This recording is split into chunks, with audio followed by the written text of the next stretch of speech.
ऊपर देखो किसी दे दो। Oh thank you thank you.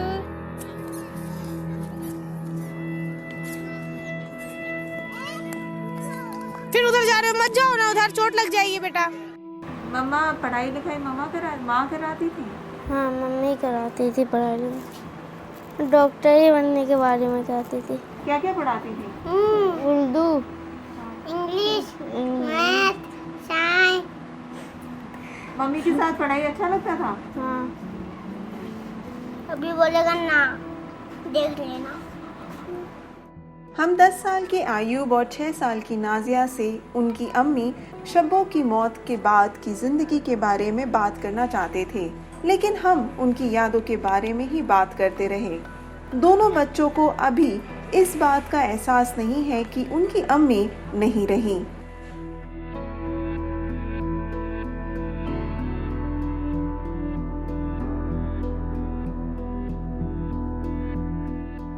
घर में आप किसकी बात सुनते हो अब मम्मी के बाद?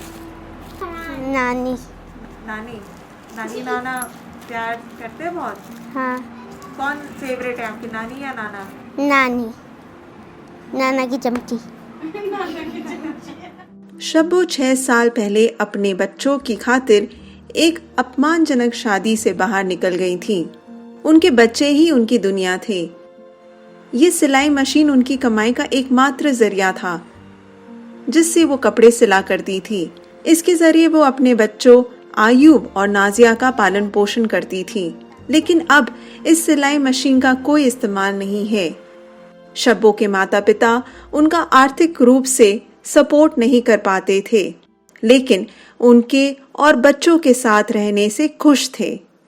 लेकिन परिवार की मुश्किलें कोविड लॉकडाउन से शुरू हो गईं। प्राइवेट से पढ़ाती थी। अभी इस साल जब वो लगा है, लॉकडाउन लगा है, तब इन्होंने फीस इकट्ठी मांग ली थी 1 साल की, जबकि स्कूल गए नहीं थे। तो प्राइवेट वालों ने मांगी, तो फिर हम लोगों ने प्राइवेट से नाम ही हटा दिया कि गवर्नमेंट में डलवा देते। फिर गवर्नमेंट में इन लोगों का नाम इस साल एडमिशन करवाया। नाजिया कहती हैं कि वो अपनी माँ की फेवरेट थी और आयूब उनसे डरता था। मोटू पतलू। शब्बो के पास घर में एक लौता स्मार्टफोन था, जिसे लेकर बच्चे हमेशा झगड़ते थे। अब ये उन्हें हमेशा उनकी अम्मी की याद दिलाएगा। ये दादी। शब्बो के माता पिता चाहते हैं कि बच्चों का भविष्य सुरक्षित हो, लेकिन वो जानते हैं कि ये आसान नहीं होगा। हाँ वही करती थी, पढ़ाना लिखाना सब कुछ अपना हम लोग के पास खाती पीती रहती सहती थी। वो सिलाई जो करती थी उससे दोनों बच्चों को वो प्राइवेट में पढ़ाती थी। अप्रैल 2021 में कोविड की दूसरी लहर जब पीक पर थी, तब शब्बो वायरस से संक्रमित हो गई। उनके परिवार ने उनके लिए एक ऑक्सीजन सिलेंडर और अस्पताल में एक बेड ढूंढने की बहुत कोशिश की, लेकिन उन्हें मिल नहीं पाया। एकदम से उसको रमज़ान में रोज़े में तबीयत ख़राब हुई, हल्की हल्की, जैसे हमें तो लगा नॉर्मल है सर्दी जुकाम। फिर प्राइवेट में लगा, उसको एकदम से सांस लेने में दिक्कत हुई थी। प्राइवेट वालों ने किसी ने भी एडमिट नहीं लिया। ऑक्सीजन कहीं से जुगाड़ नहीं, कहीं नहीं। उस टाइम में ऑक्सीजन कहीं पे था ही नहीं, किसी भी हॉस्पिटल में नहीं था। ऑक्सीजन रहता तो शायद, हाँ शायद बच जाते हैं वो, क्योंकि मेन ऑक्सीजन की ही कमी थी और कोई दिक्कत नहीं था उनको। वहाँ ले गया तो वो भी कुछ नहीं देखा, बस ये वो ऑक्सीमीटर होता ना, वो लगा के देखा, वो कहा कि इनका ऑक्सीजन लेवल जो है ना कम हो रहा है। जब ये यहाँ चेक किया था तो उस टाइम 75 था। जब उन्हें आखिरकार एक सरकारी हॉस्पिटल में बेड मिला, तब तक बहुत देर हो चुकी थी। सांस लेने में दिक्कत आने लगी उसको, तो ले यहाँ से जैसे वो घर से सब बोला कि चलो, तो वो हमको बोली कि मम्मी मैं जा रही हूँ, मुझे उम्मीद नहीं है कि अब मैं बच के आऊँगी।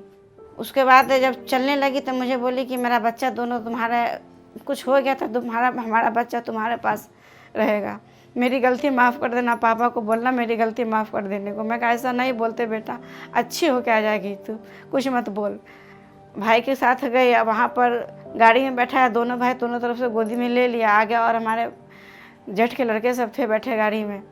जलेबी चौक पर गए तो वहाँ से फ़ोन आया कि राम मनोहर में लेके आओ। इतना बात वो सुनी और न उसको हिचकी आया, न उसको कुछ भी नहीं एहसास हुआ, आँख बंद कर ली।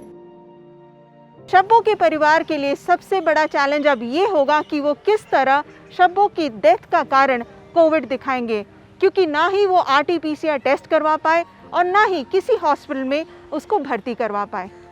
उनके पास सिर्फ शब्बो की सिटी स्कैन रिपोर्ट है जो कोविड की तरफ इशारा करती है। उनके परिवार को डर है कि उन्हें दिल्ली सरकार से मुआवजा पाने के लिए संघर्ष करना पड़ सकता है। ऐसा तो शंका है कि अगर वो कहें कि RT-PCR लाओ, अगर नहीं कराया है तो फिर हम कैसे माने, ये बात होगी ना। मगर एक सबूत ही वही है जो हमारे पास है।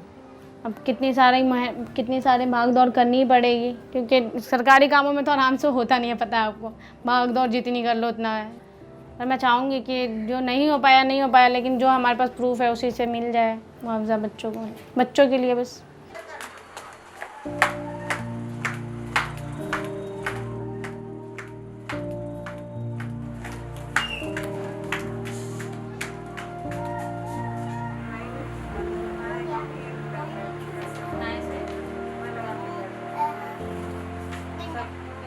परिवार के पास अब ये छोटी सी किराने की दुकान है जिसके जरिए मुश्किल से 300 रुपये प्रतिदिन की आमदनी होती है। नसीम अहमद बताते हैं कि जब शब्बो जिंदा थी तो भले ही वो ज्यादा नहीं कमाती थी, लेकिन वो सबका ख्याल रखती थी।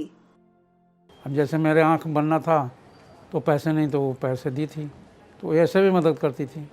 अभी जैसे लॉकडाउन हो गया, समस्या हो गई, ना काम नहीं है, पैसे नहीं हैं, दुकानदारी भी ख़त्म थी और इसको मरने से लोग डर गए कि यहाँ कोरोना है, तो कोई दुकान में भी नहीं आते हैं। इस वजह से बहुत सारी परेशानी हो गई, तो रिश्तेदारों से पैसे मंगा के गुजारा कर रहे हैं। शब्बो के बच्चे अपनी मौसी नूर से करीब हैं। वो कहती हैं कि बच्चे इतने सदमे में हैं कि एक दिन छोटी नाजिया ने नूर की नाक पर अपनी उंगली रख कर देखा कि क्या वो जिंदा हैं। वो नूर को नहीं खोना चाहते जैसे उन्होंने अपनी अम्मी को खो दी, लेकिन नूर को जल्द ही अपने परिवार के पास वापस जाना है। उन्हें चिंता है कि क्या उसके बूढ़े माता पिता 2 बच्चों की देखभाल कर पाएंगे। नाना नानी का भी कब तक है लाइफ, कब तक नहीं है, कोई भरोसा नहीं है। अब मेरी भी शादी हो गई है, अब 2 बच्चे हैं, इनको रहने का खाना खर्चा सब कुछ मिल जाए तो वो बहुत है। क्योंकि पढ़ाना तो हमारे घर में सभी पढ़े लिखे हैं। हम चाहते हैं कि ये और पढ़े ये लोग, क्योंकि इनके पीढ़ी में पढ़ाई लिखाई ही में वो करता है, इम्पोर्टेंट है, और कुछ तो है नहीं। गवर्नमेंट से हम अपील है कि भाई इन लोग की हेल्प करें, आगे से आगे पढ़ें बच्चे। ये इसी गड्ढे में खेलो तुम लोग, ऐसी मजा आएगा यहाँ पे खेलोगे इतना समय। खेलो